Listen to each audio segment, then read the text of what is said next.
जोरदार तालियों से उनका आपण सगळेजण त्यांचं स्वागत करतोच आहोत, परंतु त्याआधी आपल्याला देवेंद्रजी मार्गदर्शन करणार आहेत. वाघाच्या जबड्यात घालून हात मोजतो दात अशी ही जात, अशा पद्धतीचं वक्तव्य त्यांचं होतं. परंतु अशा छोट्या मोठ्या पराक्रमाने समाधानी होतील ते देवेंद्रजी कसले. त्यांनी त्या दातात त्या वाघाचे दात घशात तर घातलेच, परंतु ज्याची ओळखच दातांची होती त्याचा अगदी त्याचं बोळकं करून सोडणाऱ्या देवेंद्रजींना मी असं विनंती करते की पुढच्या कामाची दिशा त्यांनी द्यावी.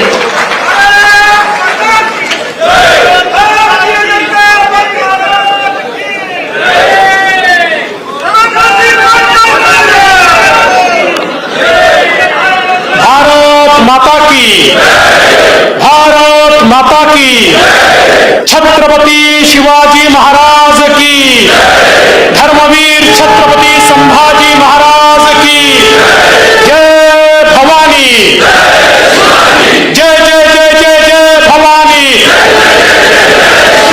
जय जय जय जय जय शिवाजी.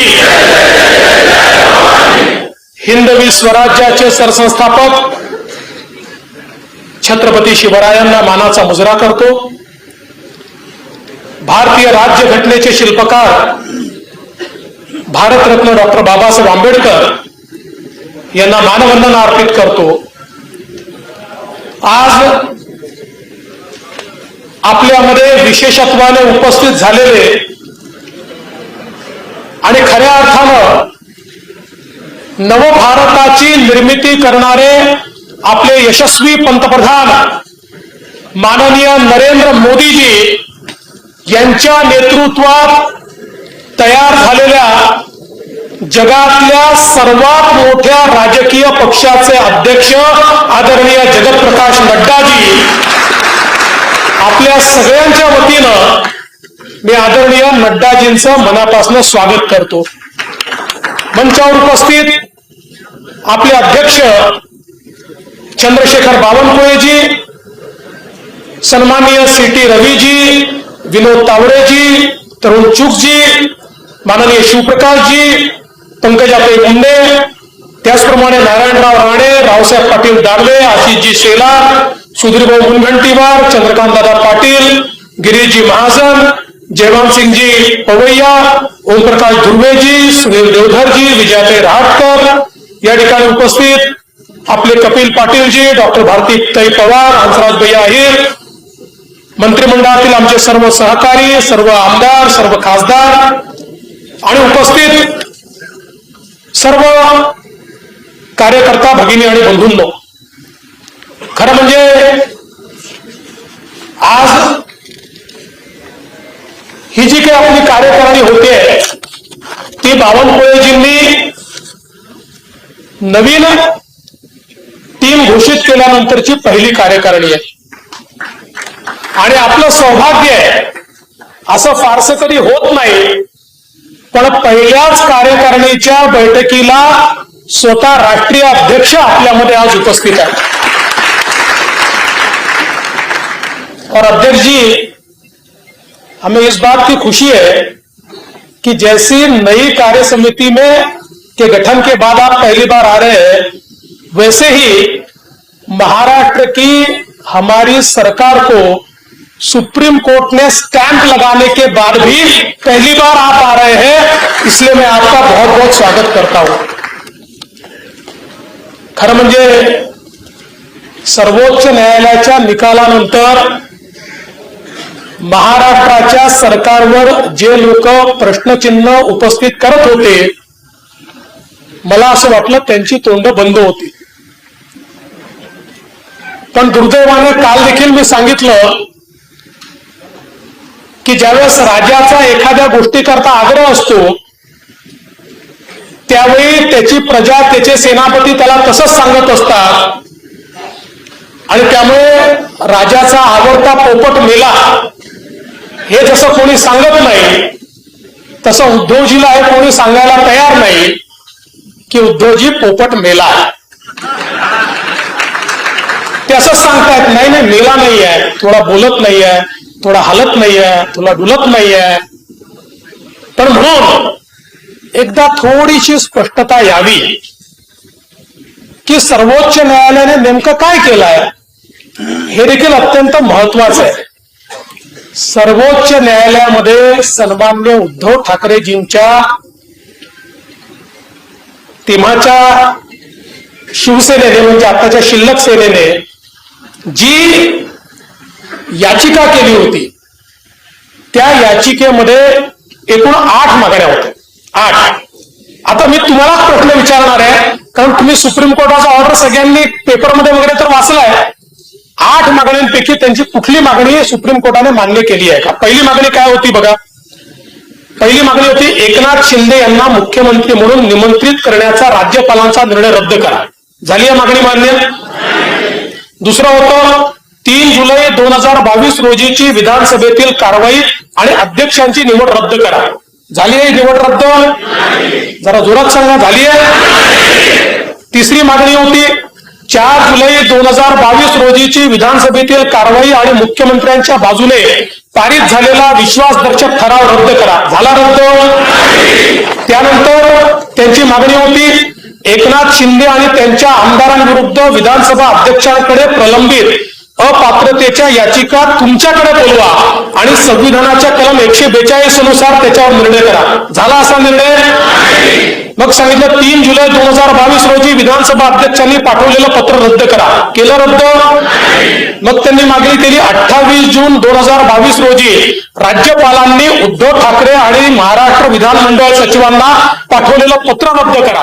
केलं रद्द? मग त्यांनी म्हटलं घटनेच्या 10व्या शेड्यूल प्रमाणे 8 जुलै 2022 रोजी विधानसभा अध्यक्षांनी बजावलेले समन्स रद्द करा. केलं रद्द? मग त्यांनी सांगितलं भरत गोगावले यांनी अपात्रते संबंधात सुरू केलेल्या कारवाईला स्थगिती द्या. दिली स्थगिती? मग यापेक्षा वेगळी मागणी काहीच नव्हती. या 8 मागण्या त्यांनी केल्या, यातली एकही जर सर्वोच्च न्यायालयाने त्या ठिकाणी मान्य केली नाही. आणि उद्धवजी म्हणतात जा गावोगावी आणि सांगा आपलाच विजय झाला. बडवा आपल्या बापाचं काय झालं? बडवा जाऊ, काय हरकत नाही, तुम्ही आमच्या आंदोलनात सामील व्हा, पण तुमच्या मनामध्ये कुठली शंका ठेवू नका, पोपट मेलाय.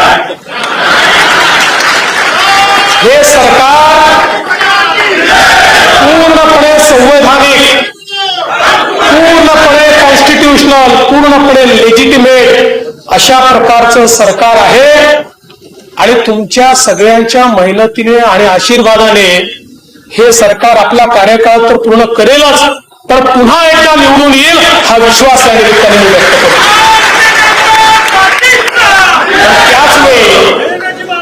त्याचवेळी मायक्रो मॅनेजमेंट देखील अत्यंत महत्वाची आहे. सातत्याने आपण बूथचा आग्रह धरतोय. शिवप्रकाशजींनी आपल्या समोर बूथचा आग्रह धरला. शिवप्रकाशजींनी आपल्याला बूथ सशक्तीकरण अभियानाच्या संदर्भात सांगितलं. याचं कारण काय? नुकतंच आपल्याकडे कर्नाटकची विधानसभा झाली. कर्नाटकच्या विधानसभेमध्ये 700 पेक्षा कमी मतांनी पडलेल्या जागा 5 आहेत आणि जवळपास 42 जागा अशा आहेत की ज्याच्यामधली हार जीत ही 2000, 3000, 4000 झाली आहे.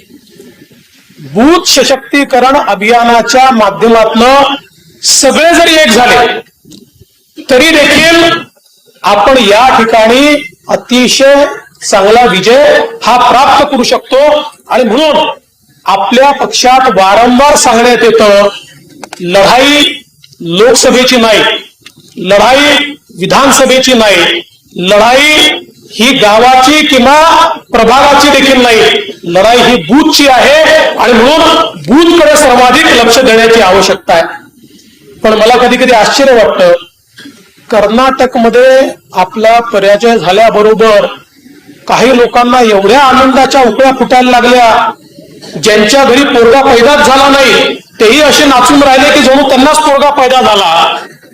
ज्यांचा एक माणूस तिथे निवडून आला नाही तेही बडवून राहिले, जे उभेच राहिले नाही तेही बडवून राहिले.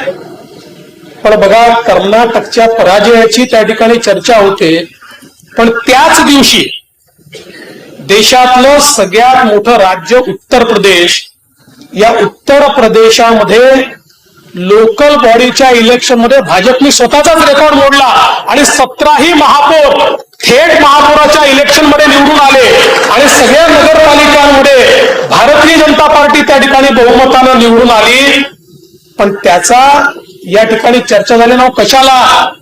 देवबंद सारखी नगरपालिका ज्या ठिकाणी दारुल उलम ही संस्था काम करते, अशा देवबंद मध्ये देखील जिथे 65% मुस्लिम मतदार आहेत, त्याही ठिकाणी भारतीय जनता पक्षाचा नगराध्यक्ष हा उत्तर प्रदेशात निवडून आला. याचं कारण भारतीय जनता पक्षाने त्या ठिकाणी सशक्तपणे काम केलं. आणि आता काही लोक म्हणतात कर्नाटक फॉर्म्युला लागू करणार, कर्नाटक फॉर्म्युला लागू करणार. आता यांचा कर्नाटक फॉर्म्युला लोकसभेतच लक्षात येईल. लोकसभेमध्ये कर्नाटकमध्ये 28 पैकी 25 जागा किमान आपण निवडून येऊ.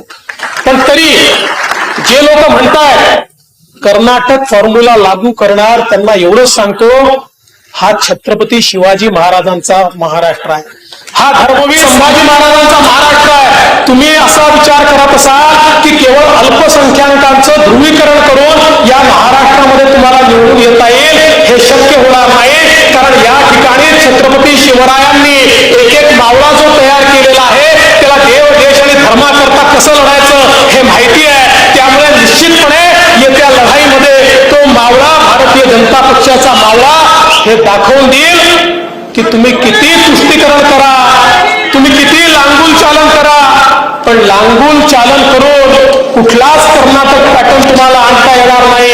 इथे एकच पॅटर्न चालेल, तो म्हणजे मोदी पॅटर्न. इथे एकच पॅटर्न चालेल, बीजेपी पॅटर्न. इथे एकच पॅटर्न चालेल, छत्रपती शिवरायांचा पॅटर्न. दुसरा पॅटर्न इथे चालू शकत नाही. आणि खरं म्हणजे आपण एक गोष्ट लक्षात घ्या, आता हे तिघं एकत्रित येतोय म्हणतात. आता त्यांच्या एकत्रितपणाचं काय विषयात तर मी नंतर आपल्याला सांगेनच.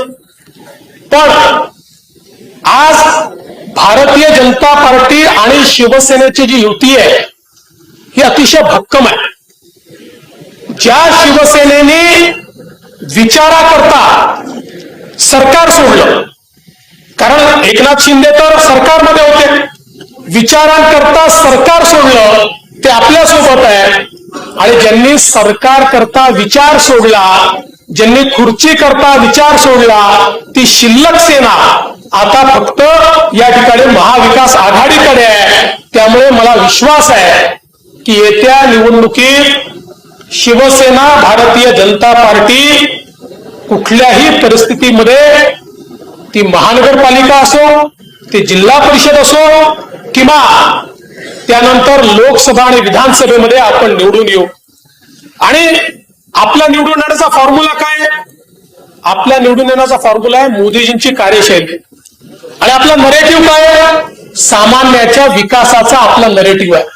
हे रोज खोटा नरेटिव्ह पसरवतात, पण या खोट्या नरेटिव्हला बळी न पडता सामान्याच्या विकासाचा नरेटिव्ह घेऊन ज्यावेळी आपण मैदानामध्ये उतरू, त्यावेळी जनसामान्यांचे आशीर्वाद हे आपल्याला मिळणारच आहे. आणि म्हणून मी त्यांच्याबद्दल एवढंच म्हणेन, फिर चीखते फिर रहे बदहवास चेहरे, फिर चीखते फिर रहे बदहवास चेहरे, फिर रचे जाने लगे हैं षड्यंत्र गहरे. पण या सगळ्या गहऱ्या षड्यंत्राला आपलं उत्तर काय आहे? न उनकी रस्म नहीं है, न अपनी रीत नहीं. न उनकी रस्म नहीं है, न अपनी रीत नहीं. यूं ही हमेशा खिलाए हैं हमने आग में फूल, न उनकी हार नहीं है, न अपनी जीत नहीं. त्यामुळे आपण जिंकणार याबद्दल कोणाच्याही मनात शंका असण्याचं कारण नाही आहे. पण एक लक्षात घ्या, 2023चे शेवटचे 6 महिने आणि 2024चे पहिले 6 महिने हे आपल्याकरता अत्यंत महत्वाचे. हा काळ आपल्या सक्रियतेचा आहे. मी खरं म्हणजे आपल्या सगळ्यांना ही विनंती करण्याकरता आलो. यापूर्वी देखील मी म्हटलंय, पण आज या सभागृहामध्ये ज्याला महाराष्ट्र भारतीय जनता पक्ष म्हणता येईल असे सगळे लोक या सभागृहात आहेत. भारतीय जनता पक्षाचं सर्वव्यापी सर्वस्पर्शी रूप प्रातिनिधिक स्वरूपात या सभागृहामध्ये उपस्थित आहे. त्यामुळे मी तुम्हाला आज अपील करणार आहे, हे 6 महिने आणि पुढचे 6 महिने कुठलीही लालसा मनात न बाळगता भारतीय जनता पक्षाकरता आपल्याला द्यायचे आहे.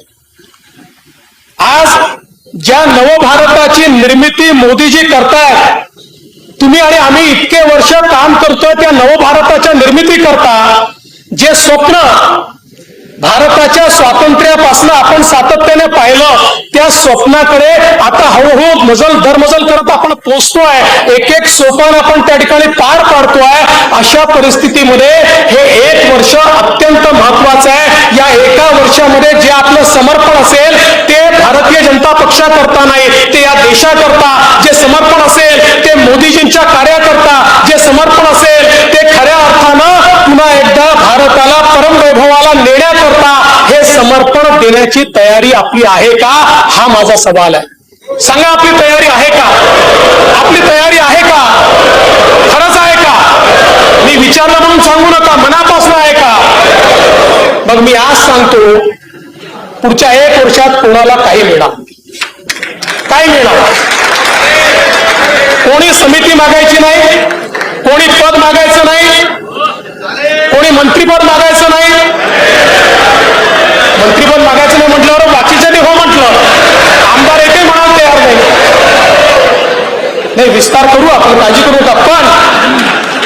पण अतिशय सिरियसली एक गोष्ट आपल्याला मी म्हणू इच्छितो की आता ही वेळ आहे, पार्टीने मला काय दिलं न विचारता मी पार्टीला काय देणार हे सांगण्याची वेळ आहे. आणि ज्याच्यामध्ये ही हिंमत आहे की मी मागणार नाही, मी देणार, ज्याच्यामध्ये दानत आहे हे सांगायची की मी मागणार नाही, मी देणार, तो खरा भारतीय जनता पक्षाचा कार्यकर्ता. आणि जो केवळ घेण्याकरता या ठिकाणी आहे तो भारतीय जनता पक्षाचा खरा कार्यकर्ता असू शकत नाही. अनेक वेळा हौसे नवसे गवसे तर असतात, सगळेच आपल्याला लागतात, पण समर्पण हे महत्वाचं आहे. आणि आज मला खरोखर आनंद आहे. मला अनेक वेळा असं पाहायला मिळतं की आपल्याकडे जुने कार्यकर्ते आहेत, नवीन कार्यकर्ते आहेत. अनेक नवे कार्यकर्ते जेव्हा समर्पणानं काम करताना मला पाहायला मिळतात, ज्यांचा कदाचित पक्षाशी फार संबंध आला नसेल, त्यावेळी मला मनापासून आनंद होतो. पण कधी कधी एखादा जुना कार्यकर्ता पद मिळालं नाही, एखादी मनासारखी गोष्ट झाली नाही, की ज्या वेळेस आक्रोश करताना दिसतो त्यावेळेस असं वाटतं की आपण कशा करता या राजकारणामध्ये आहोत, आपलं राजकारणाचं ध्येय काय आहे, हा प्रश्न माझ्यासमोर देखील तयार होतो. आणि म्हणून आज तुमच्याकडनं मी त्याग मागतोय आणि मी तुम्हाला ऑफर देतो. तुम्ही मला सांगाल तो त्याग करायला मी तयार आहे. तुम्ही जो त्याग सांगाल, तुम्ही मला सांगितलं पद सोड, मी पद सोडायला तयार आहे. तुम्ही मला सांगितलं घर सोड, मी एक वर्ष घर सोडायला तयार आहे, मी त्याग करायला तयार आहे. तुमची त्याग करायची तयारी आहे का सांगा? तुमची त्याग करायची तयारी नुसती ते हात उंच करून चालणार नाही. येत्या काळामध्ये तुमच्या त्यागाचं मूल्यमापन होईल आणि वर्षभरानंतर खऱ्या अर्थानं ज्यांनी त्याग केला आहे त्यांचंच मूल्यमापन केलं जाईल. ज्यांनी त्याग केला नाही त्यांचा फार उपयोग देखील या ठिकाणी राहणार नाही. आणि म्हणून मी आज या ठिकाणी आपले राष्ट्रीय अध्यक्ष आहेत, तेव्हा फार जास्त बोलू इच्छित नाही, पण ज्या प्रकारचे नरेटिव्ह तयार करण्याचा प्रयत्न चाललेला आहे, आम्हाला आता मल्टीटास्किंग करावं लागेल.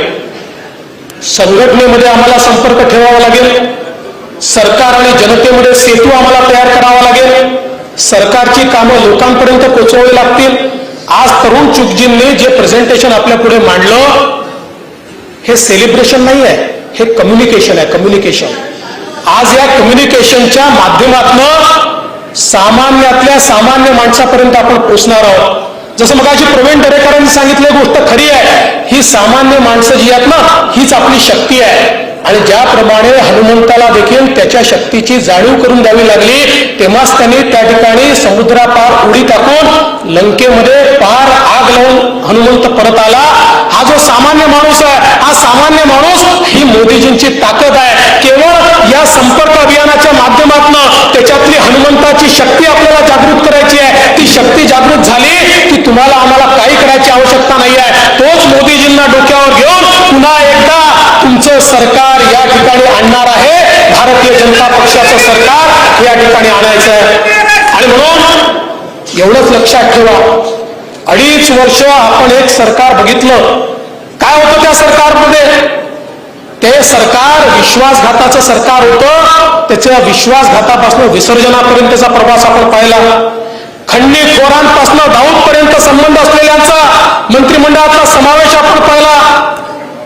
मंत्रिमंडळातला समावेश तर ठीकच आहे, पण मुख्यमंत्र्यांना एकूण 2.5 वर्षामध्ये केवळ काही तास मंत्रालयामध्ये आपण बघितलं. मोठ्या मोठ्या लोकांची गळचेपी होताना आपण बघितली आणि पोलिसांच्या बदल्यांमध्ये वसुलीचं काम देखील आपण बघितलं. नरेटिव्ह कसा? संजय राऊतांना बेल मिळाली तर लोकशाहीचा विजय आणि नवाब मलिकांना बेल मिळाली नाही तर लोकशाहीची हत्या, अशा प्रकारचा नरेटिव्ह तयार करण्याचा प्रयत्न देखील या ठिकाणी आपण बघितला. पण आता या कुठल्याही प्रयत्नाला बळी पडायचं नाहीये. मला तर फार मजा आली. काल परवा आमचे नाना पटोले, त्यांना तर अवॉर्डच दिला पाहिजे. ते म्हणाले अंबानीच्या घरापुढचे स्फोटक मीच ठेवले. आता मला इच्छा झाली आपण एक स्टेटमेंट निघाला का 26/11चा बाफोट नाना पटोलेंनीच केला. माझा सवाल आहे, वाझेला पोलीस दलामध्ये परत कोणी घेतलं? हा वाझे पोलीस दलात परत येण्याकरता 2017 साली उद्धवजी ठाकरेंनी माझ्याकडे पाठवला आणि सांगितलं, दबाव आणला. त्यांचे मंत्री आले माझ्याकडे, नाही साहेबांचा आग्रह आहे, काही झालं तरी वाझेला तुम्ही पोलीस दलात परत घ्या. मी म्हटलं अशा माणसाला मी पोलीस दलात परत घेणार नाही आणि फाईलवर लिहिलं मी परत घेणार नाही. उद्धवजींचं सरकार आल्याबरोबर पहिल्यांदा काय झाला, वाझेला पोलीस दलात परत घेतलं आणि त्याच्यानंतर हा वाझे कुठे असायचा? वर्षावर नाही तर मातोश्रीवर. हा कोणाचा वाझे होता?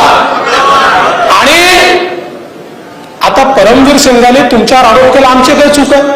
परमवीर सिंगला मुंबईचं आयुक्त कोणी बनवलं? उद्धव ठाकरेंनी. त्यांनी आरोप लावल्यावर काढलं कोणी? उद्धव ठाकरेंनी. आणि या ठिकाणी हा जो वाझे होता त्याला परत घेऊन त्याच्या माध्यमातून वसुलीचं रॅकेट उघडलं. आता त्याच्या जबानीत सगळं पुढे आलंय.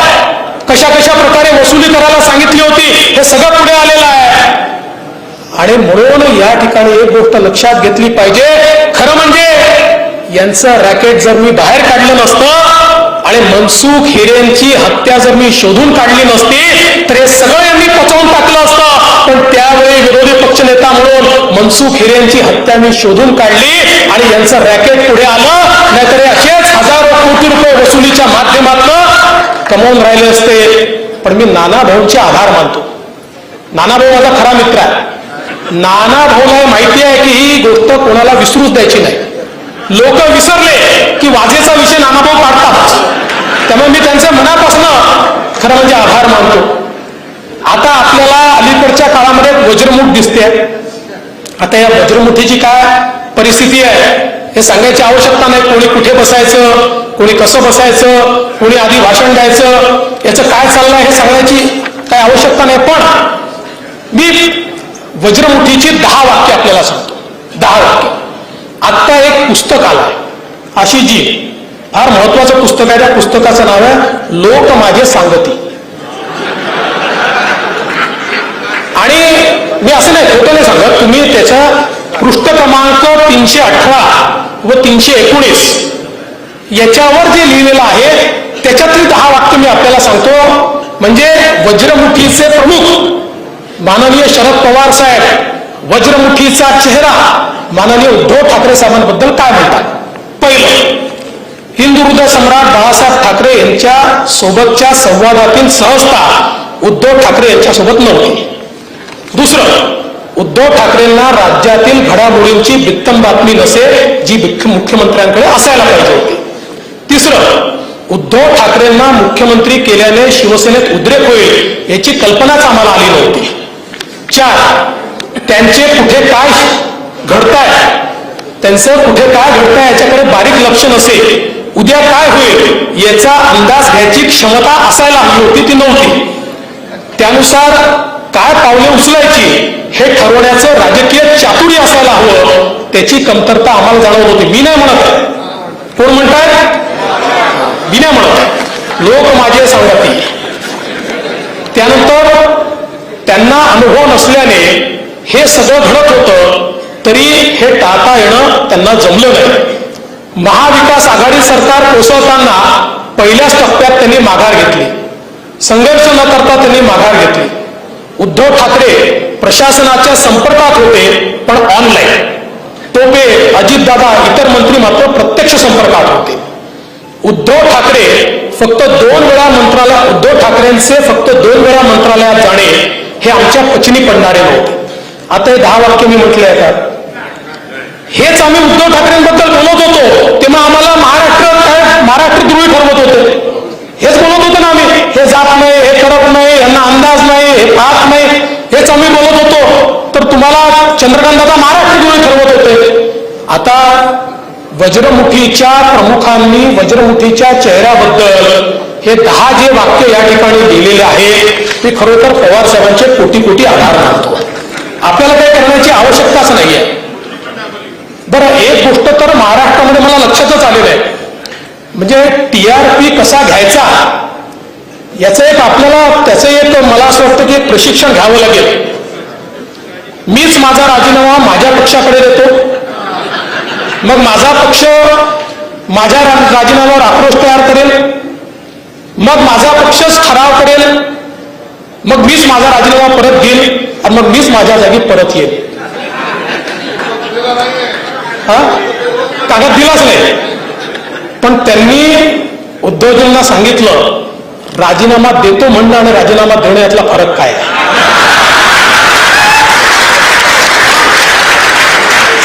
हा जो काही नवा फॉर्म्युला या ठिकाणी आलाय, असा एक लक्षात ठेवा, उसनं बळ घेऊन वाघ बनता येते. आणि वाघ 2 प्रकारचे असतात. वाघ बनता येतं कधी कधी, पण एक सर्कशीतला वाघ असतो आणि एक जंगलाचा राजा असतो. जंगलाचा राजा बनायचं असेल तर स्वतःची ताकद लागते, स्वतःचं बळ लागतं. उसण्या बळावर कोणी जंगलाचा राजा या ठिकाणी होऊ शकत नाही, हे देखील लक्षात घेतलं पाहिजे. बरं, पवार साहेब तर आता परवा काय म्हणजे कर्नाटक झाल्यावर भाजपचा जोरच संपला म्हणाले. आता जोरच राहिला नाही. काय 5-6 राज्याचं सरकार आहे, त्यांना माहिती नाही 15 राज्यात आम्ही आहोत. त्यांना माहिती नाही 16 राज्यात, आणि त्यांना हेही माहिती नाही की त्याच्यानंतर उरलेल्या 8 राज्यात भाजपच प्रमुख विरोधी पक्ष आहे. देशामध्ये भाजपाचे एकूण 543 पैकी 302 खासदार आहेत. भाजपचे 100 राज्यसभेचे खासदार आहेत. या ठिकाणी आपण जर बघितलं, अर्थात राष्ट्रवादीचं मी सांगणार नाही, ते कुठल्या टक्केवारीत वेगळ्या टक्केवारीत बसतात, या टक्केवारीतच नाही आहेत ते. देशामध्ये 1415 भाजपचे आमदार आहेत. आपले अर्धेही कोणाचे नाही आहे. देशामध्ये आपण जर बघितलं खासदार आमदारांची संख्या किंवा राज्यांची संख्या, सगळ्यात मोठं सरकार आपलं आहे. सगळ्यात जास्त आज अनुकूलता आपल्याला आहे. एखादं राज्य गेल्यानंतर पवारांना जर असं वाटत असेल की भारतीय जनता पार्टी कुठेतरी संपणार वगैरे, त्यांना एवढीच आठवण देतो की तुम्ही 2019ला असाच विचार केला होता, जेव्हा 18ला राजस्थान, मध्य प्रदेश आणि छत्तीसगड गेलं, तुम्हाला वाटलं आता संपलं. या 3 राज्यात 6च महिन्यामध्ये सगळ्या जागा भारतीय जनता पक्षाच्या निवडून आल्या. कारण या देशामध्ये लोकांचं मोदीजींवर प्रेम आहे. आता नवीनच चालू झाला. कोणी म्हणतं भाकरी फिरवतो, कोणी म्हणतं भाकरी करपणार, कोणी म्हणतं भाकरी अजून काय वाकडी होणार. काय महाराष्ट्रातली परिस्थिती आहे. एक पक्ष भाकरी फिरवणारा, एक भाकरीचे तुकडे करणारा, आणि तिसरा पक्ष पूर्ण भाकरीच हिसकावून घेणारा. आपला एकमेव पक्ष आहे जो गरिबांच्या भाकरीची चिंता करतोय. 48 कोटी गरिबांचे जनधन खाते, 10 कोटी उज्ज्वला गॅस, शौचालय, शेतकरी सन्मान निधी, कोट्यावधी लोकांना घरं, कोट्यावधी लोकांना आयुष्यमान भारत, 220 कोटी कोविडच्या लसी. खरं म्हणजे लाभार्थींची बेरीज लावली तर आज या ठिकाणी ती बेरीज देखील आपल्याला करता येणार नाही. केवळ 11 महिन्यामध्ये आपलं सरकार महाराष्ट्रात आल्यानंतर जे आपण जनविकासाचे निर्णय घेतले, ज्याचा आपण अभिनंदनाचा प्रस्ताव या ठिकाणी पास केला, नमो शेतकरी महासन्मान निधी 6,000 रुपये आता मोदीजींच्या सोबत आपलं सरकार देणार. शेतकऱ्याला 12,000 रुपये आपण देणार. 1 रुपयामध्ये पीक विमा देणार. शेतकऱ्यांना सौर ऊर्जेच्या माध्यमातून 24/7 दिवसा देखील त्या ठिकाणी वीज आपण देणार. जलयुक्त शिवाराच्या माध्यमातून त्याच्या शेतीला पाणी देणार. आमच्या महिलांना एसटी मध्ये प्रवासामध्ये 50% सवलत आम्ही देणार. लेक लाडकीच्या माध्यमातून घरी मुलगी झाली की ते घर लखपती होणार. महात्मा फुले जन आरोग्य योजनेच्या माध्यमातून 5 लाखापर्यंतचा इलाज आता मोफत होणार. मोदी आवासच्या अंतर्गत ओबीसींना 10 लाख घरं मिळणार. त्याच्या व्यतिरिक्त SC ST 5 लाख घरं मिळणार. जनरलला देखील 5 लाख घरं त्या ठिकाणी मिळणार. नदी जोड आणि सिंचनाचे प्रकल्प आपण करणार. रस्ते, रेल्वे, स्वच्छ भारत अभियान याचं काम आपण या ठिकाणी करणार. 14 मेडिकल कॉलेजेस आपण करणार आणि समाजाच्या सर्व घटकांचं कल्याण करण्याकरता कल्याणकारी योजना देखील या ठिकाणी आपण राबवणार. त्यामुळे आपल्याला आज एवढीच विनंती करण्याकरता आलो आहे.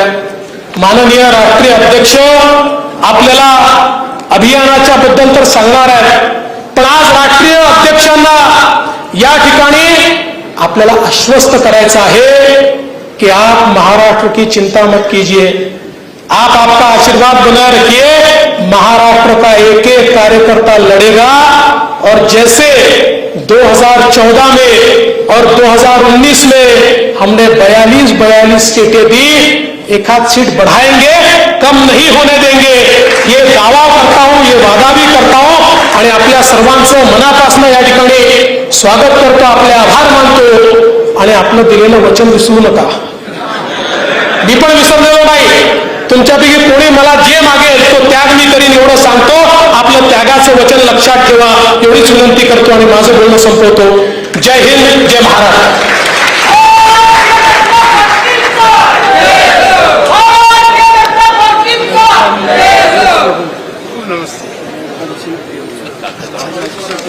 भारतीय जनता पार्टीचा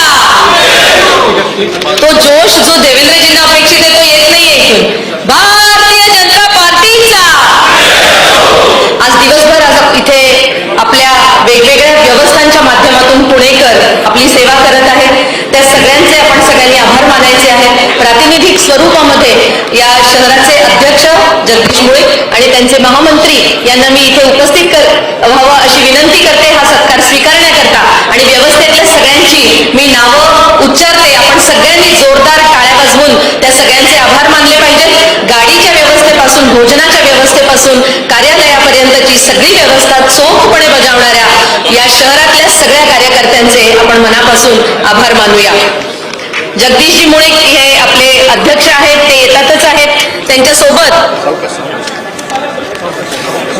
त्यांच्यासोबत आपले 4ही महामंत्री आहेत. गणेश घोष, संदीप लोणकर, राजेश येनपुरे, दीपक पोटे, दत्ता खाडे, दीपक नागपुरे आणि वेगवेगळ्या व्यवस्थांमध्ये यांच्यासोबत असणारे कार्यकर्ते होते. सचिन मोरे, सविताताई, रोहित अबनावे, धनंजय जाधव, संदीप लोणकर, विनीत वाजपेयी, योगेश बाचल, राजेश राठोड, संजय मयेकर, दीपक पोटे, प्रशांत हरसुले, विशाल पवार, सुमित पेडणेकर, सचिन डांगट, सचिन निकम, दत्तात्रय खाडे, सुशील मेंगडे, मामा देशमुख, चंद्रकांत पोटे, महेश पुंडे, प्रमोद कोंढरे, महिला मोर्चाच्या अर्चनाताई पाटील, निहाल घोडके, सचिन निकम, संदीप दळवी, रवी साळेगावकर, मामा देशमुख, जितेंद्र पोळेकर, बापू मानकर, पुनीत जोशी, त्यानंतर संदीप बुटाला, राजू परदेशी, संदीप दळवी, महेंद्र व्यास, हरीश निकम, अर्जुन जगताप, राजेंद्र सरदेशपांडे, महेश पुंडे आणि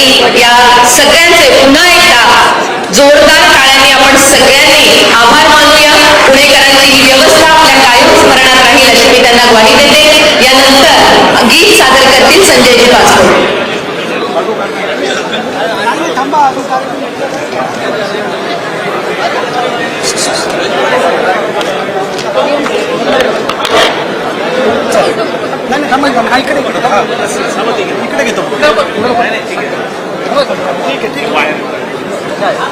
देशासाठी कर्तृत्वाचे सर्वस्वाचे दान आपुल्याच हातानी घडवू भवितव्याचे शिल्प नवे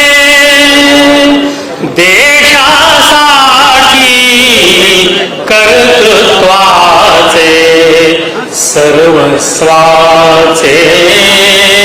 दान हवे ग्लानी सारी झटकून टाकू चालीमध्ये वेग भरू पंथ चालता एकत्वाचा समतेचा ध्वज उंच धरू अभिमानाचा मंत्र जागवू कोटी कोटी जन घेऊ सवे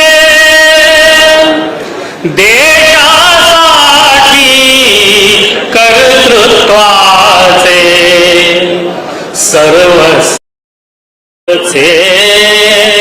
दान हवे कर्तृत्वाला उधाण यावे ममतेला यावी भरती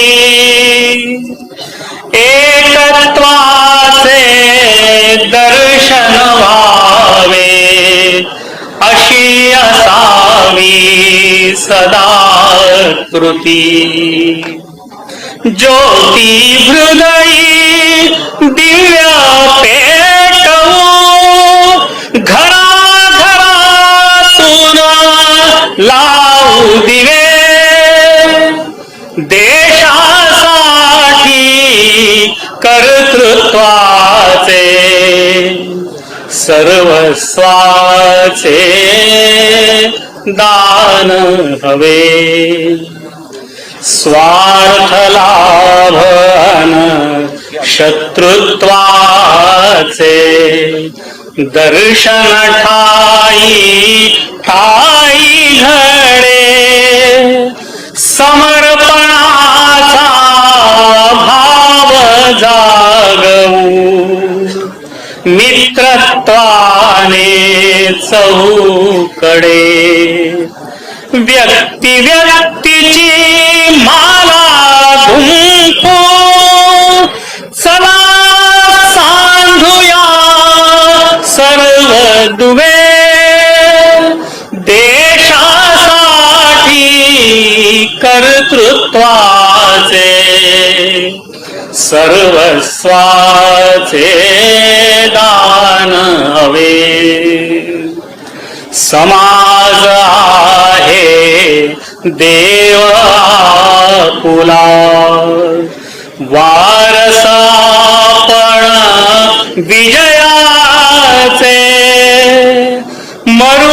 मरुभूमीवर वसंत फुलवू स्वप्न आपुले सृजनांचे नव्या मनूच्या रुचा सांगती कर्तव्याचे मंत्र नवे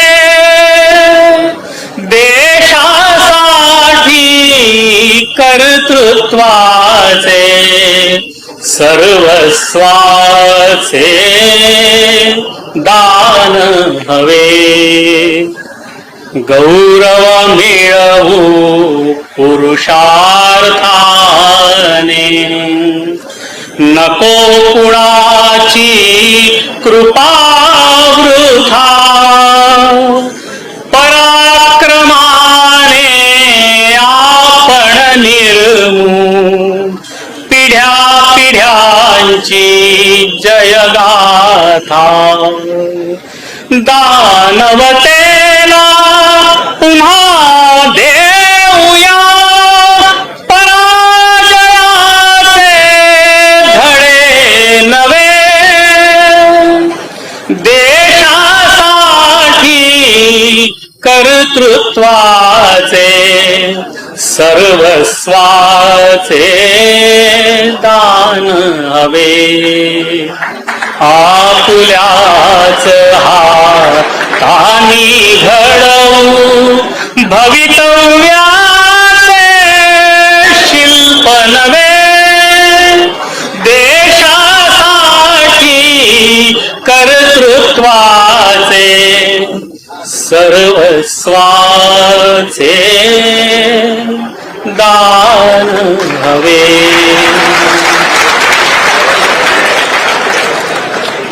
जिनकी वाणी हमारी ऊर्जा का स्रोत है, ऐसे हमारे आदरणीय राष्ट्रीय अध्यक्ष जी हमें संबोधित करेंगे.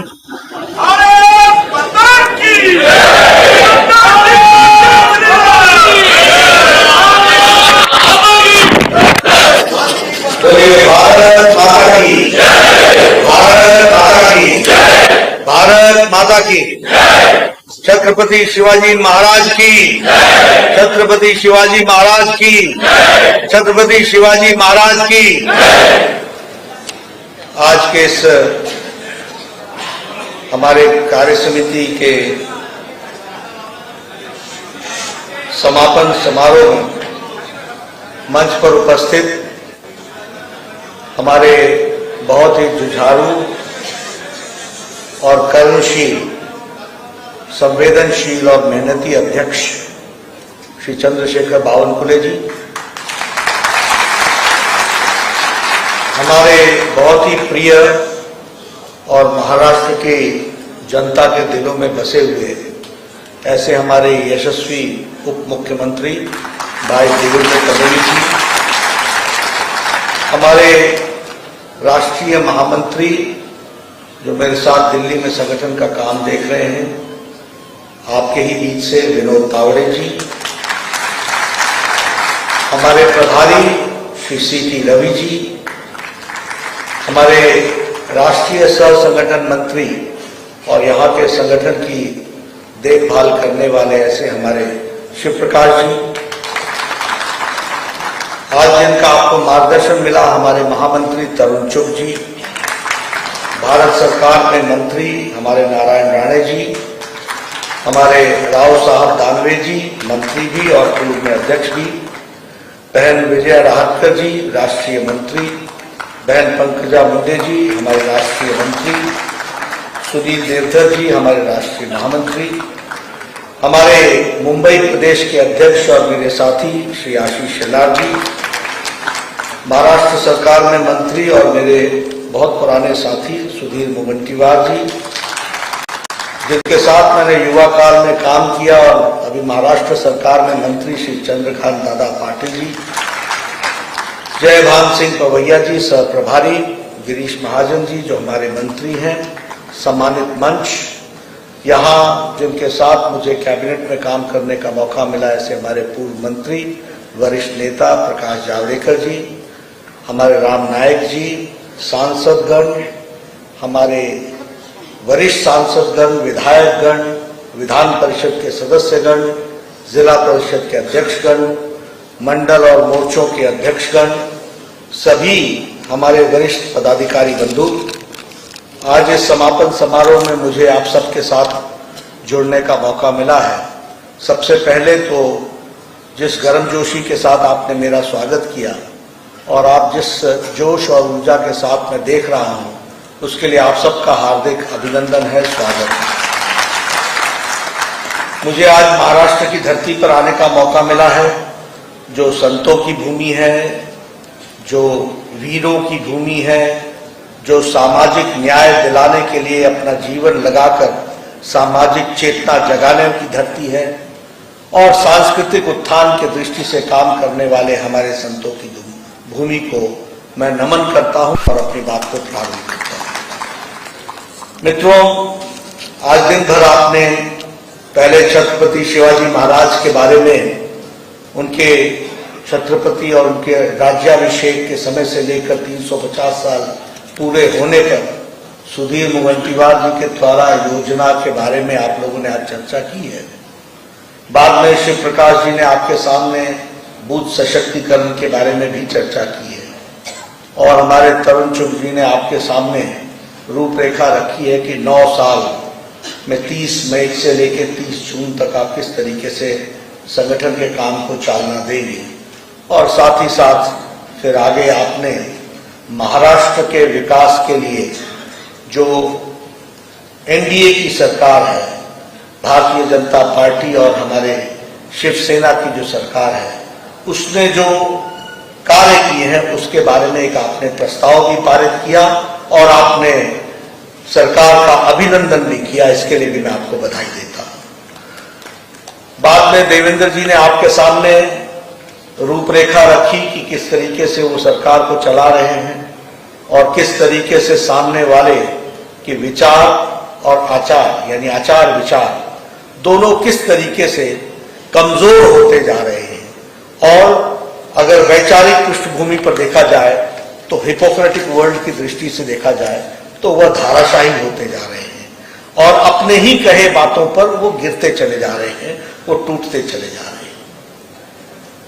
मित्रों, हम जब महाराष्ट्र की चर्चा करते हैं तो मुझे हमेशा, क्योंकि मैं बीजेपी की हिस्ट्री को जब देखता हूं तो मुझे मुंबई का वो अधिवेशन के अटल जी के वाक्य याद आ जाते हैं, अंधेरा छटेगा, सूरज निकलेगा, कमल खिलेगा, वह कमल खिलता हुआ न देखता।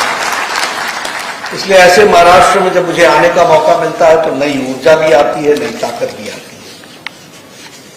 कल से मैं महाराष्ट्र के प्रवास पर हूं। मुंबई में हम लोगों ने कई कार्यक्रम किए, बूथ पर जाने का भी मौका मिला, पन्ना प्रमुख से भी मिलने का मौका मिला, अगाड़ी के हमारे सदस्यों के साथ भी मिलने का मौका मिला, कई विषयों के बारे में चर्चा हुई और उनके साथ हम लोगों ने बहुत से विचार वो आत्मसात किया। लेकिन मैं आप सब लोगों से एक बात जरूर कहना चाहता हूं कि यह ठीक है कि अभी ये समापन का सत्र है और आप सब लोग अपने अपने घर जाएंगे और काम में जुटेंगे, लेकिन मैं हमेशा सब लोगों से कहता हूं कि हम पॉलिटिकल प्राणी हैं, हम राजनीतिक प्राणी हैं और राजनीतिक प्राणी सिर्फ लीक पर चले यह आवश्यक नहीं है। उसके मन का, अंतःकरण का विचार हमेशा जागृत रहना चाहिए, हमेशा उसको सोचना चाहिए। और मैं चाहूंगा कि जब आप अपने अपने घरों की तरफ अग्रसर हों तो इस बात पर जरूर विचार कीजिएगा कि 4 पीढ़ियां खप गई, मंजिल दिखती थी लेकिन मंजिल तक पहुंचने की उम्मीद थी, लेकिन पहुंचने में रास्ता कितना कवर करना था इसका उनको अंदाजा रहता था। आज जब आप अपने घर को जा रहे हैं तो आप मंजिल हासिल करके जा रहे हैं और मंजिल को लेकर के आप जा रहे हैं, ये आपको समझिए। अब जब तक आप ये अंतर नहीं समझिएगा, क्योंकि होता क्या है, जब उजाला आ जाता है तो अंधेरे की कीमत नहीं समझ में आती या अंधेरे की कमी समझ में नहीं आती। अगर अंधेरे को याद रखोगे तो उजाले को हमेशा संभाल के रखोगे, इस बात को समझना चाहिए। इसलिए उन 4 पीढ़ियों को नमन करते हुए आज हमको, हमारे पीछे महाराष्ट्र के उप मुख्यमंत्री बैठे हैं। मेरी भी 40 साल की राजनीतिक जीवन गुजर गई। 25 साल तक तो हम भी कहीं सरकार के नजदीक नहीं दिखते थे इस यात्रा में, लेकिन आज हमारी सरकारें, और एक नहीं 15 सरकारें, आज 303 एमपी हैं, 93 हमारे राज्यसभा के सदस्य हैं। मैं 2012 से राज्यसभा का सदस्य हूं, प्रकाश जी हमारे साथ हैं। हम कहां से चले थे, 30 से चले थे, आज 93 हैं। 1385 हमारे एमएलए हैं, 100 से ज्यादा हमारे मेयर हैं, हजारों में हमारे पंचायतों के अध्यक्ष हैं, बड़ी संख्या हमारी खड़ी है। और यह विचार कमल के प्रति समर्पण देख करके भारतीय जनता पार्टी को लोगों ने आशीर्वाद दिया है, इसलिए हम इसको देखे से खड़े। मैं आपको ये याद क्यों दिला रहा हूं, इसलिए दिला रहा हूं कि हम बड़े भाग्यशाली हैं। और मैं कल से इस बात को कह रहा हूं और मैं बार बार कहना चाहता हूं। देखिए, आज विरोधी भी प्रधानमंत्री मोदी जी के किसी भी तर्क को काट नहीं पाते। ये ठीक है, उनको बौखलाहट होती है, गुस्सा आता है, जिस तरीके की शब्दावली वो उपयोग करते हैं वो उनके मानसिक दिवालियेपन का नतीजा होता है, ये हम जानते हैं। लेकिन वो उनकी नीतियों को, वो जो अकाट्य है उसको कोई काट नहीं पाता।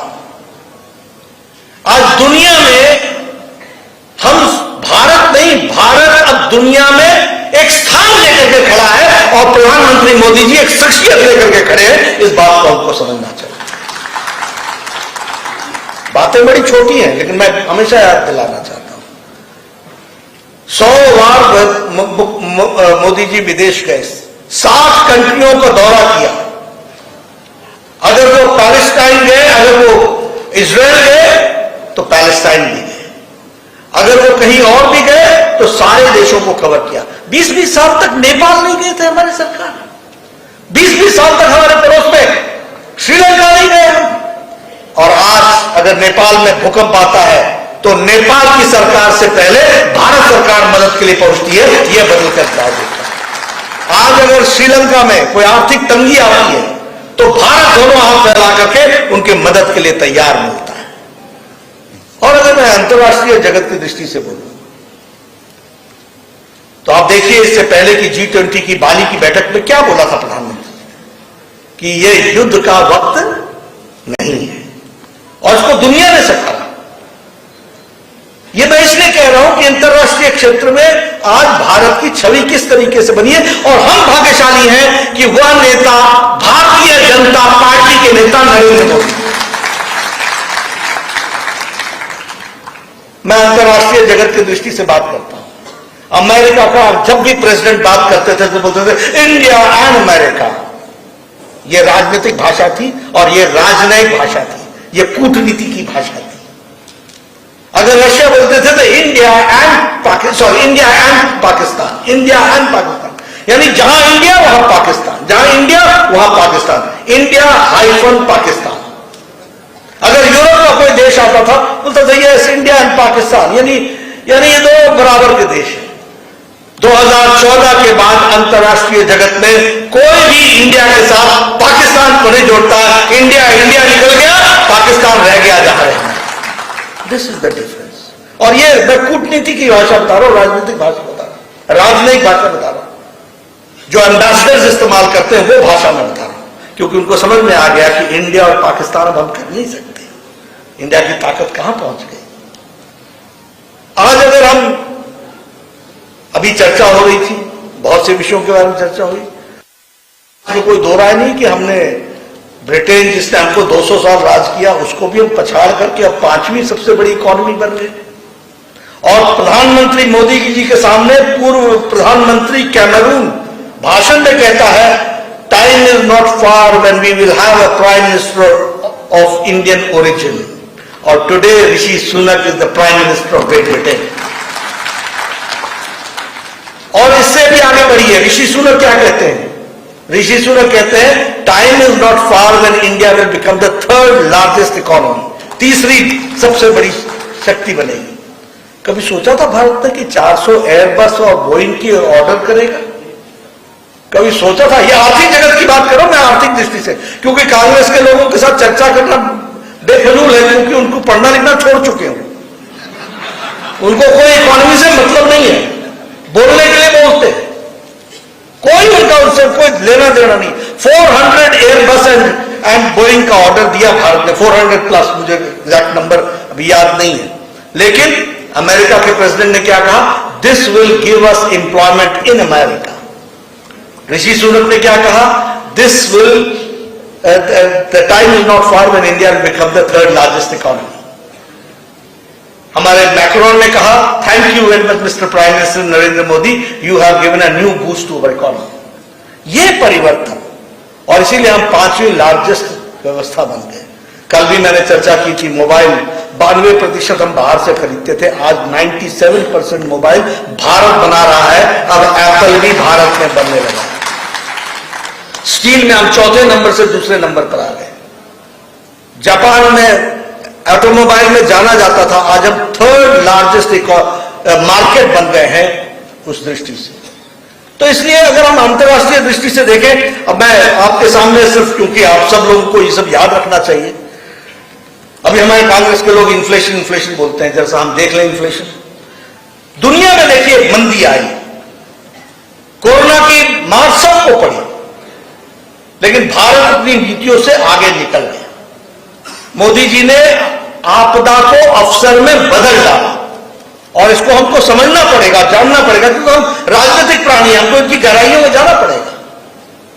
आप देखिए इन्फ्लेशन की दृष्टि से डेवलपिंग नेशन और developed nation, Russia inflation rate 11.8%, Italy 10%, United kingdom 10.1%, Australia 7.8%, India 6.52%। आप देखिए जीडीपी में चाइना की ग्रोथ 3.2%, फ्रांस की ग्रोथ 2.5%, जर्मनी 8.5%, यूनाइटेड किंगडम 3.6% और इंडिया 6.8%। यानी जो economy United states of America जो डबल डिजिट में होती थी, जो चाइना डबल डिजिट में होता था, 3.2 पर खड़ा है, 1.6 पर खड़ा है, और इंडिया 6.8 पर खड़ा है। अब मैं कांग्रेसियों को क्या बताऊं कि दृष्टि तो ठीक कर सकता हूं, विजन तो नहीं दे सकता ना, किसको बताऊं।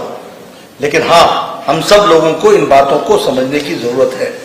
अब देखिए रेलवेज की बात करें, आप बताइए रेलवेज में बजट 800% बढ़ा, 800% बढ़ा है, 800%। उसी तरीके से नेशनल हाईवे में 7 टाइम्स इंक्रीज हुआ है। आपके यहां अभी मैं मुंबई से आया तो मुझे शेलार साहब दिखा रहे थे कि ये देखो ये सीलिंग से यहां पर से ये निकल रहा है, वहां से कोस्टल रोड निकलेगी, इधर से ये निकलेगा, उधर से वो निकलेगा। नेशनल हाईवे कोई शिरडी से जोड़ा जा रहा है, कोई नागपुर से जोड़ा जा रहा है, कोई 701 किलोमीटर है, कोई 15,500 करोड़ रुपए का है, कोई 55,500 करोड़ का है। कभी सोचा था कि महाराष्ट्र ये शब्द सुन पाएगा 55,000 करोड़? मैं जब एमएलए था तो हमारे यहां जब कोई फंक्शन होता है, राजनीतिक फंक्शन, तो जो फंक्शन में जो भोज दिया जाता है उसको धाम बोलते हैं। तो कांग्रेसी क्या करते थे, एक काम 5 धाम, मतलब एक ही काम पर 5 बार धाम लेते थे। लोगों को जोड़ना, बोलना यहां से सड़क निकलेगी, एक धाम हो गई। जब इंजीनियर को भेजना तो दूसरी भोज कर लिया, यानी भोज ही करते रहते थे, काम नहीं करते थे। और आज भारतीय जनता पार्टी में जिस सड़क पर बात करो 18,000 करोड़ रुपए, मेट्रो के लिए बात करो इतने हजार। अब पुणे में भी मेट्रो आ रही है कि नहीं आ रही? आ गई, थ्रू है। अब ये जो डेवलपमेंट हम देख रहे हैं, इन डेवलपमेंट के इश्यूज को भी हमको सामने रखने की आवश्यकता है। 70 साल में 74 एयरपोर्ट और 9 साल में 74 एयरपोर्ट, ये है डेवलपमेंट और इंफ्रास्ट्रक्चर जो हमको। एक समय में डिफेंस मिनिस्टर ये कहते थे यूपीए के कि बॉर्डर रोड्स को डेवलप न करना यही हमारी डिफेंस की स्ट्रेटजी है। और मैं तो पहाड़ों से आता हूं, कन्वॉय चलता था हमारे फौजी भाइयों का। आपके भी महाराष्ट्र से हमारे रेजिमेंट के लोग जाया करते थे। 300 गाड़ियां, 3 टनर, 1 टनर, 2 टनर, आगे लाल झंडा, पीछे आगे हरा झंडा, पीछे लाल झंडा, लास्ट व्हीकल पर लगा हुआ। एक छोटा सा ब्रिज होता था, 4-4 घंटे लगते थे, एक तरफ से पास दिया जाता था तो वो 400 गाड़ियां निकलती थी, तब दूसरी तरफ से किसी को जाने दिया जाता था। आज 1000 किलोमीटर की सड़क डबल लेन विद डबल ब्रिज फैसिलिटी के साथ खड़ी है। यह बॉर्डर रोड 7 से 8 घंटे के अंदर हम बॉर्डर पर पहुंच सकें, यह स्थिति आई है। और उसके लिए 43% बजट का इंक्रीज किया गया है। तो मैं ये सारी बातें आपके सामने, वंदे भारत ट्रेन की बात कर रहा हूं तो शोलापुर, मुंबई, सायनगर, शिरडी, नागपुर, बिलासपुर, ये और वंदे भारत ट्रेन नहीं है, ये भारत के नए भारत का एस्पिरेशन का रूप है जिसको हमको देखना चाहिए, उसका वो स्पिरिट। तो ये जो डेवलपमेंट है सारी, यह डेवलपमेंट किसके द्वारा हुई है, उसके कौन पार्ट एंड पार्सल है? उसको करने वाले हमारे मोदी जी हैं। अगर हमारे यहां देवेंद्र फडणवीस हैं तो हम कार्यकर्ता हैं जिसके समय में वो काम हो रहा है, इसका भी हमको श्रेय लेना चाहिए, इसको भी हमको समझना चाहिए। अब जहां तक महाराष्ट्र की बात है, मैंने उसके बारे में बहुत सी चर्चाएं सुनी, देखी, की, लेकिन हाँ, इसमें भी कोई दो राय नहीं है कि आप लोगों ने भी विकास के दृष्टि से एक बहुत बड़ा कार्य को आगे बढ़ाया है। लगभग 225 प्रोजेक्ट्स को आप लोगों ने 2 लाख करोड़ रुपए के दृष्टि को लग करके उसको आगे बढ़ाया है। मुंबई के मैं बात कर रहा था, कल मैंने देवेंद्र जी को से चर्चा की तो पता चला कि 38,800 करोड़ रुपए के प्रोजेक्ट्स मुंबई में डेवलप किए जा रहे हैं। 160 किलोमीटर की कॉन्क्रीटाइजेशन हो रही है। यानी विकास भारतीय जनता पार्टी और एनडीए का पर्यायवाची बन गया है। इस बात को हमको समझना चाहिए। और आज आपने ये जो महाराष्ट्र सरकार को बधाई दी है, यह बधाई अपने आप में बताता है कि लगभग 20 ऐसी योजनाएं हैं, 20 योजनाएं हैं जो केंद्र सरकार के तर्ज पर महाराष्ट्र की सरकार ने गांव, गरीब, वंचित, पीड़ित, शोषित, दलित, महिला, युवा, इनके लिए करने का योजन बनाया है। इसके लिए मैं भी महाराष्ट्र सरकार को बधाई देता हूं। तो जिस दिलेरी के साथ उन्होंने काम किया है और जिस दिलेरी से उन्होंने सारी बातें रखी हैं। मित्रों, आपका ज्यादा समय नहीं लूंगा, लेकिन कुछ बातों की तरफ आपका ध्यान जरूर आकृष्ट करना चाहूंगा। हमसे लोगों की बहुत बड़ी आशा है और हम बदलाव के उपकरण हैं। इसलिए हमको अपने आप में आत्मचिंतन करते हुए लोगों की आशाएं और आकांक्षाओं पर खरा उतरना पड़ेगा। और इसके लिए प्रधानमंत्री जी ने 7 सूत्र भी हमारे सामने रखे हैं। उन 7 सूत्रों को मैं जरूर आपके सामने दोहराऊंगा। भारतीय जनता पार्टी सिर्फ राजनीतिक पार्टी नहीं है, इसलिए उन्होंने कहा सेवा भाव। और मुझे खुशी है कि कोरोना में सारी पार्टियां लुप्त हो गई, सारी पार्टियां क्वारंटाइन में चली गई, सारी पार्टियां आईसीयू में चली गई। ये भारतीय जनता पार्टी के लाखों कार्यकर्ता थे जिन्होंने करोड़ों की सेवा की, सेवा ही संगठन के नाम पर। उसके लिए मैं आपको बधाई देता हूं। लेकिन ये सेवा भाव हमारा जागृत रहना चाहिए, हमेशा जागृत रहना चाहिए। हमें संतुलन बैठा करके काम करना चाहिए, हमें संयम रखना चाहिए। अगर हमने परिवर्तन लाना है तो हमें अपने आप में संयम की बहुत बड़ी आवश्यकता है। हमें समन्वय रख करके चलना चाहिए और हमारी सोच सकारात्मक होनी चाहिए, संवेदना से भरी होनी चाहिए और संवाद हमेशा बना रहना चाहिए। अभी देवेंद्र जी कम्युनिकेशन के बारे में चर्चा कर रहे थे। हम सब लोग बातें तो बहुत करते हैं और काम भी करते हैं, लेकिन संवाद कितना हो पाता है इसके भी हमको गहराइयों में जाना चाहिए और इसको भी हमको समझ करके आगे बढ़ाना चाहिए। क्योंकि ये 7 मंत्र हमारे ऐसे हैं जो भारतीय जनता पार्टी को एक रूप से उनकी पहचान है, कार्यकर्ता की पहचान है। हमारा कार्यकर्ता एरोगेंट नहीं हो सकता, हमारा कार्यकर्ता न सुनने वाला नहीं हो सकता, हमारा कार्यकर्ता सिर्फ अपनी बात रखे और चला जाए, ये संभव नहीं है। मैं कई बार देखता हूं मीटिंग में आए, अपनी बात कही, अच्छा मैं चलता हूं, अच्छा मैं चलता हूं। ये भारतीय जनता पार्टी नहीं कर सकती। भारतीय जनता पार्टी के एक एक कार्यकर्ताओं को परिवर्तन का माध्यम बनना पड़ेगा और उसके लिए गहराई से इन 7 मंत्रों को अपने साथ आत्मसात करके चलना पड़ेगा। ये मैं जरूर आप सबसे निवेदन करना चाहता हूं। दूसरी बात, आप सब लोगों ने बहुत से योजन प्रयोजन की बात की है। मैं उस योजन प्रयोजन के बारे में जरूर आपको कहना चाहूंगा और वो ये कहना चाहूंगा कि अभी अध्यक्ष जी ने बहुत बड़ी योजना बनाई है कि 60,000 घर से हम सरल ऐप पहुंचाएंगे हर विधानसभा में। उन्होंने ये भी बताया है कि नए मतदान बूथ पर 50 नए मतदान को हम जोड़ेंगे और लगभग 25 हम जो हमारे प्रवेश है उसको बूथ पर हम आगे जोड़ेंगे। इस तरीके का उन्होंने बात को कहा है, उसको आगे बढ़ाने की बात कही है। लेकिन मैं इसमें से एक निवेदन जरूर आपसे करना चाहता हूं और आप सबसे करना चाहता हूं कि हमारा व्यक्तिगत कंट्रीब्यूशन क्या है। कभी हमने इस बात को सोचा? हमारी पार्टी बहुत बड़ी होगी। देखिए, हमको कभी रिजल्ट की चिंता नहीं है, रिजल्ट हमारे पक्ष में ही आएगा, आगे हम ही बढ़ेंगे, इस पे हमें कोई चिंता नहीं है, ये मैं जानता हूं। लेकिन मुझे दूसरे की कमजोरी पर हम आए, इससे अलग हट करके अपनी मजबूती पर हम आएंगे, इस बात के लिए हमको काम करें। मुझसे पत्रकार पूछते हैं वो मिल जाए तो, मैं कहता हूं सारी दुनिया मिल जाए तो भी हम जीतेंगे, ये हमारी ताकत है, ये हम जानना चाहते हैं। इसके लिए हमने कोई योजना बनाया है क्या?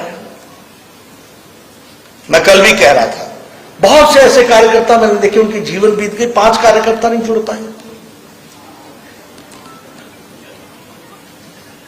मैं आपसे निवेदन करना चाहता हूं, और मैं अध्यक्ष जी को मैंने कहा कि आपने इतनी बड़ी सब कुछ बनाई है, क्या सक्रिय कार्यकर्ता अपने अगले साल तक 10 कार्यकर्ताओं को जोड़ सकता है? जोड़ सकता है? जोड़ सकता है?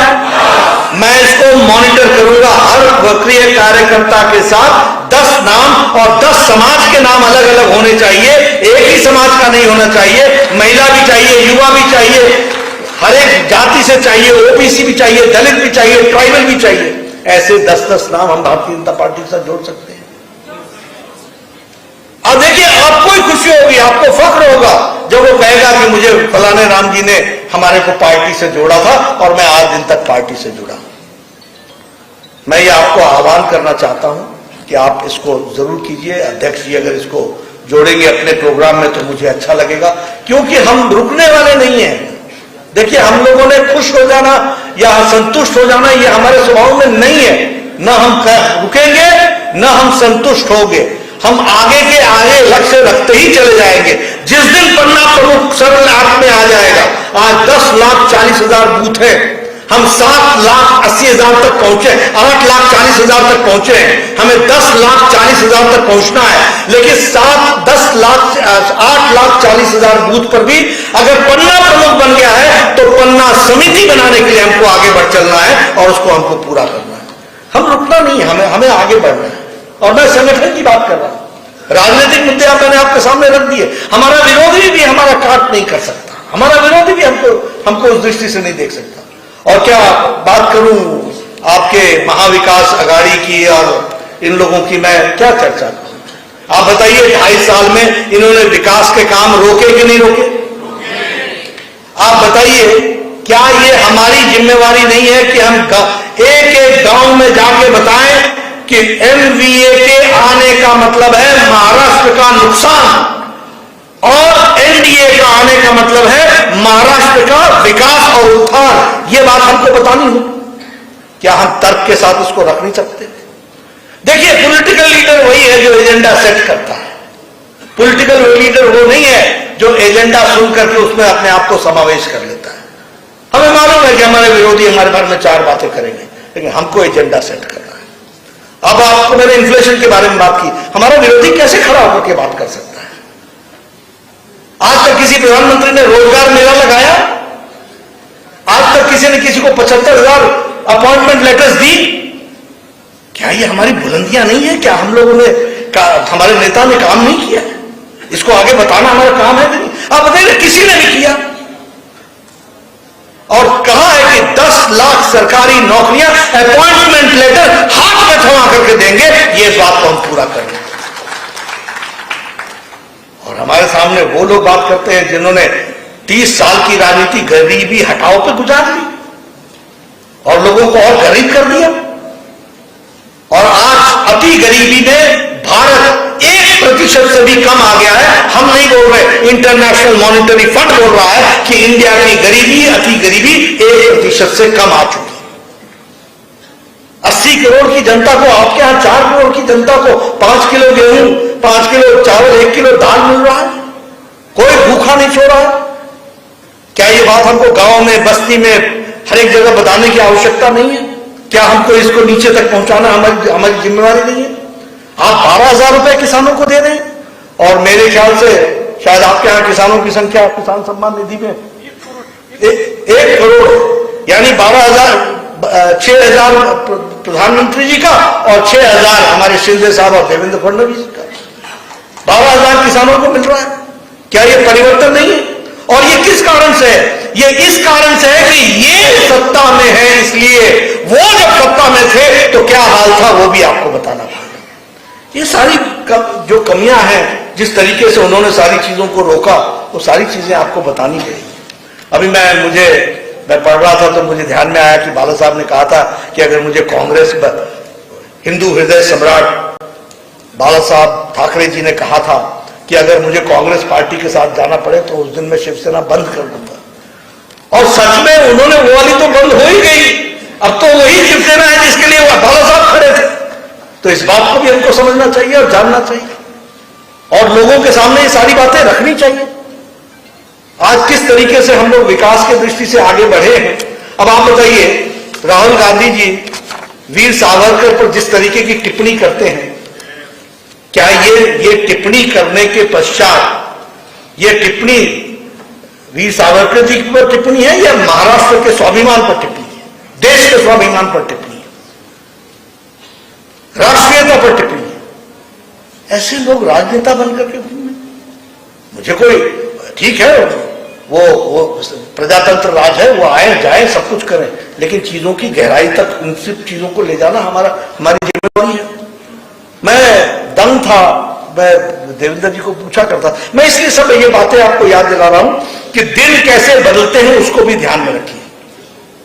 मतलब एक पुलिस ऑफिसर पैसा इकट्ठा करने के लिए टेररिज्म का जोर दिखा करके जिस तरीके से उसने जो योजना बनाया था, वो भी आपके सामने, मैं नाम नहीं लेना चाहता हूं, आप अंदाजे से समझिए। एक गृह मंत्री 1 साल तक जेल में रहता है, एक अभी भी जेल में है, मंत्री से पूर्व मंत्री हो गया, कोई शर्म नहीं, कोई चिंता नहीं। और ये लोग राजनीति में हमसे प्रश्न खड़े करते हैं, ये लोग राजनीति की दृष्टि से हमारे साथ चर्चा में आते हैं।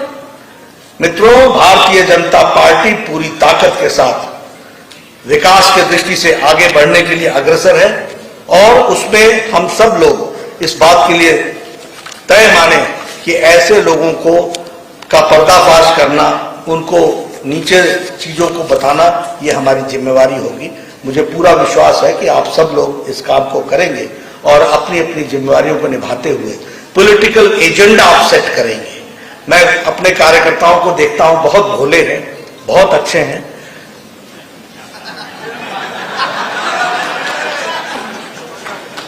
बाहरी प्रभाव में बहुत जल्दी आ जाते हैं और क्षणे तुष्टा। अरे आप करोड़ों लोगों के जीवन बदलने के माध्यम हो भाई, करोड़ों लोगों के। अगर आप में टिकाव नहीं होगा, अगर आप में धैर्य नहीं होगा, अगर आप में संयम नहीं होगा, अगर आप में दृष्टि नहीं होगी, अगर आप में दिशा नहीं होगी, तो हम कैसे नेतृत्व करेंगे। इसलिए दूसरों को देखना छोड़ो, अपना संबल बढ़ाओ, अपनी ताकत बढ़ाओ, अपनी योजना बढ़ाओ, अपनी दृष्टि बढ़ाओ और बोलो yes we are the elements of change. हम परिवर्तन के माध्यम हैं, हम लोगों ने परिवर्तन किया है, हम आगे भी करेंगे और आने वाला कोई भी इलेक्शन महाराष्ट्र में जो होगा वो हम जीतेंगे, एनडीए जीतेगी, आगे बढ़ेगी। इस बात को आप साथ लेकर चलें।